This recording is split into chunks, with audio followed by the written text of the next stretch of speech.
Let's talk about a unicorn now, Policybazaar. Yes, it's an aggregator of insurance, but no more. It's got a crucial license, the broking license, something that Policybazaar has been trying to get for 3 years now. It's being seen as a game changer for Policybazaar, not just with what it's going to do for its balance sheet, but just for the new businesses it can do.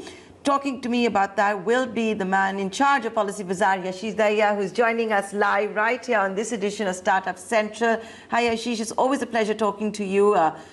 You've been trying to have a policy broking platform for 3 years now. You want to tell us why you've been trying for 3 years and why this is a game changer?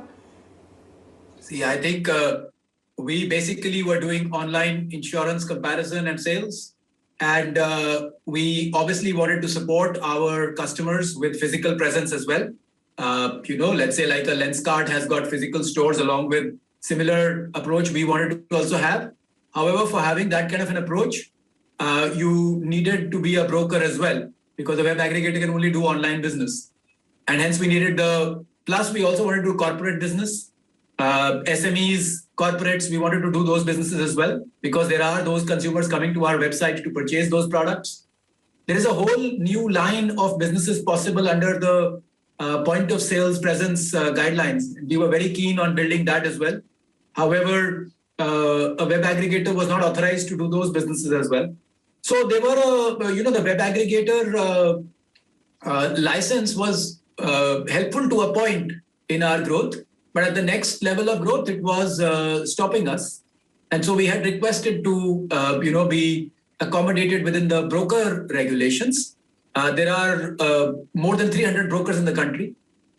We are now one of them. And that gives us the ability to do online business, offline business, corporate business, all products, and POSP business. So all multiple lines of distribution, multiple lines of products, and multiple modes of distribution. It also helps us to do customer service and claims management, which we obviously could not do earlier, as there were restrictions on what the web aggregator could do. So web aggregator is a subset of the broker to an extent. And so this is very good for us that, the IRDAI has been kind enough to recognize our role in the market and the fact that we have probably done a good job. We've been granted the license to a larger remit than we had in the past.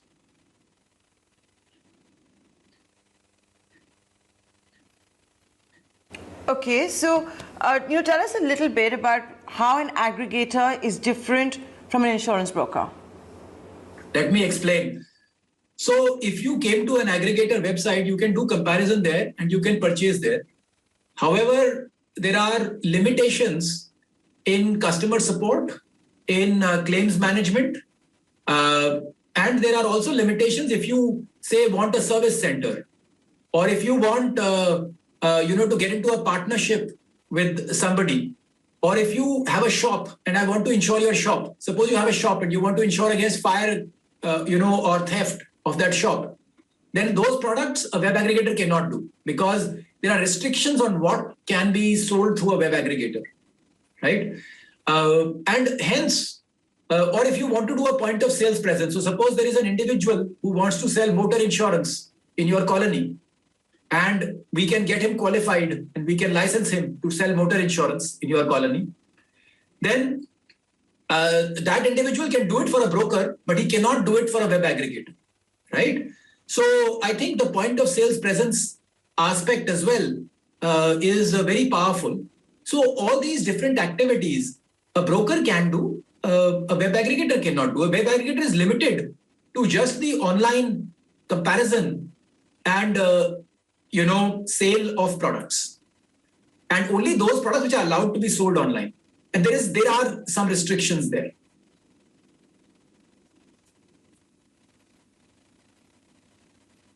So you're already a unicorn. What is this going to do for the valuation of Policybazaar? Are you suddenly worth a lot more? First of all, it is one of my pain points that we discuss valuation when we should discuss impact. We are very keen to grow the health insurance and life insurance business in the country and provide the customers the service. It is important, right? That is where our valuation will follow. If we forget the main thing and start focusing on valuation, there's no point. So I think the valuation will follow. Now in that we were restricted because today if a customer has a claim, as a web aggregator, I'm limited in how much service I can provide to him, whether I can help him, not help him. There are a lot of restrictions. As a broker, I certainly don't have those restrictions. I can advise my customers not just on their policy purchase, but also their claims experience, which is a big advantage for me. Because otherwise, you can imagine, right? I can help you in buying, but I can't help you during claims. Obviously, it makes sense to help you during claims also. And similarly, if there are other people who want to promote insurance, not being able to deal with them restricts us from growing our business. Obviously, once we're allowed, insurance is a heavily regulated industry, right? So there are very clear regulations for what a web aggregator can do. And they are, as I said, they're a subset of what a broker can do. And hence, for us, becoming a broker was an important step in our next growth. What happens in the future, I cannot say anything about. But it gives us the ability to do all those activities, which we did not have earlier because of our license.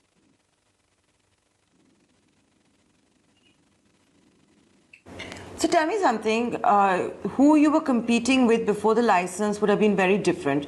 Now, there will be much bigger players that you will be fighting with for market share. Who would some of your competitors be? Because now there'll be new competitors, right?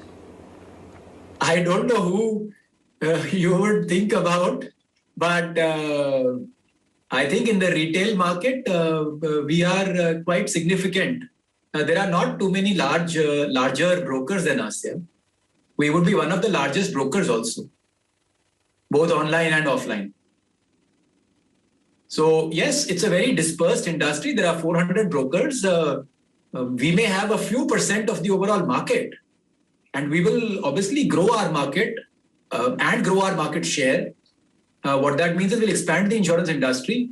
And in that, obviously, we will gain some market share also if we can do it more innovatively than others. But we are already one of the largest brokers in the country. I think we will be in the top 5 brokers in the country. I'm quite confident of that. Like you would have Maruti insurance brokers, you would have us, you would probably have 3-4 others, Marsh, etc. But we will certainly be in that category already.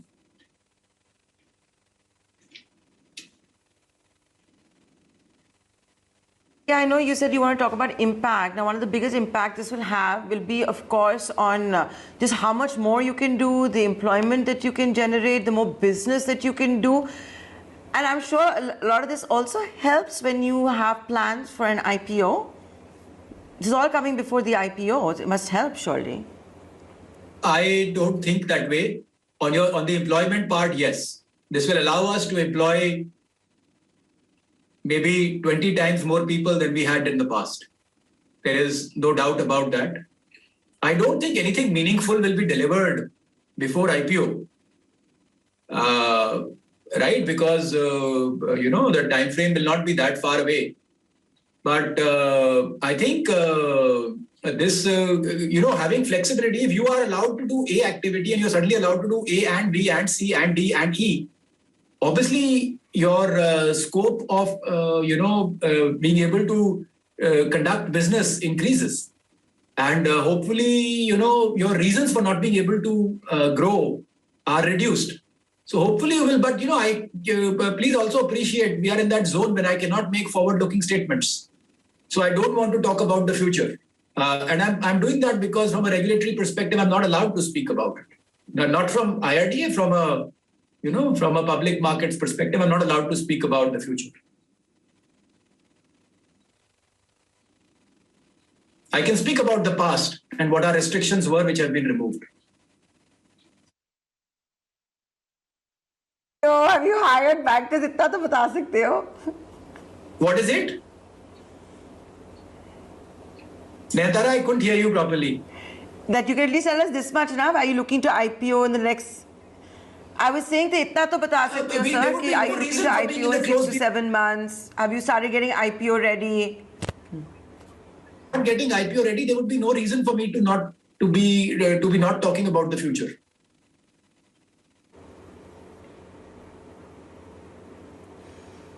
Okay. So you said you could create your employment would go up 20x. Can you give us an idea of the kind of job creation that can take place?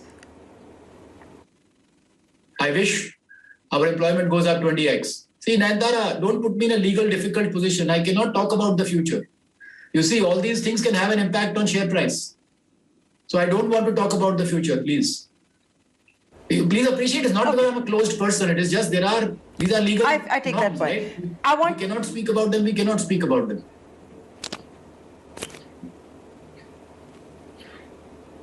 The other thing I wanted to ask you was what we started seeing a trend of in the last, since a pandemic is what they call to be, gig-sized insurance. Has that actually taken off in India, this bite-sized insurance that corporates are also looking at, etc.? Is that the way the market is headed? Not a big because right now, to even have car insurance when cars are locked up. Yeah. So we are not a big player in that. We have some offerings there. So we do a lot of two-wheeler insurance. We do motor insurance and also some motor insurance where you can switch on, switch off policies, etc., which are, I'm not aware of which ones.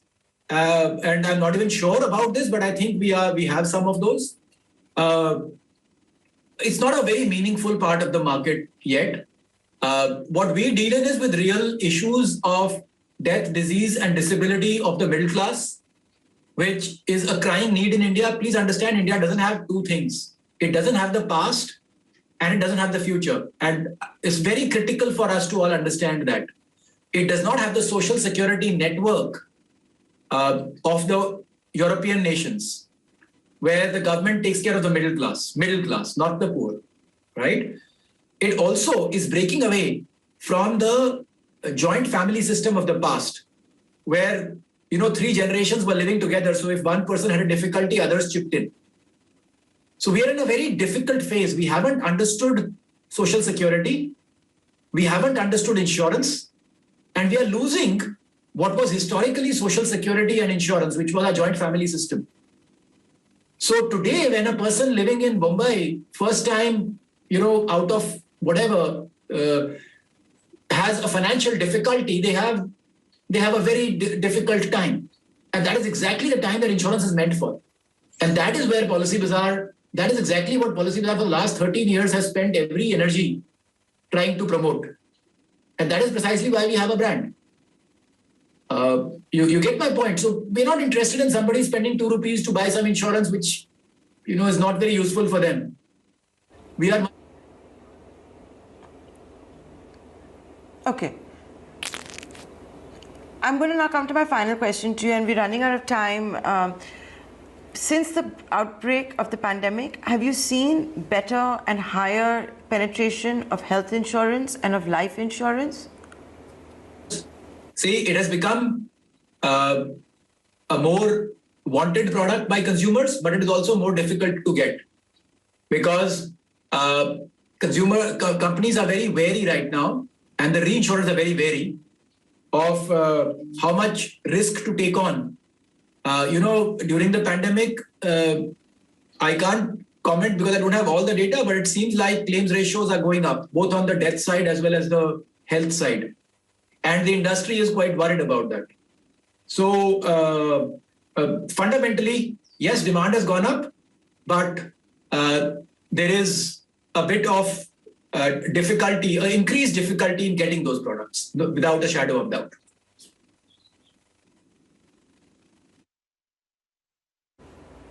The premiums have also gone up. Now, that's a conversation we need to have separately. We would like to bring the problems that people are facing on that front. In fact, the government and the IRDAI has also been issuing instructions to that effect. But Yashish, it's a big day today. 3 years in the waiting, and finally a broking license for Policybazaar. Congratulations. Look forward to more interviews in the near future. Thank you, Nayantara. Nice speaking with you.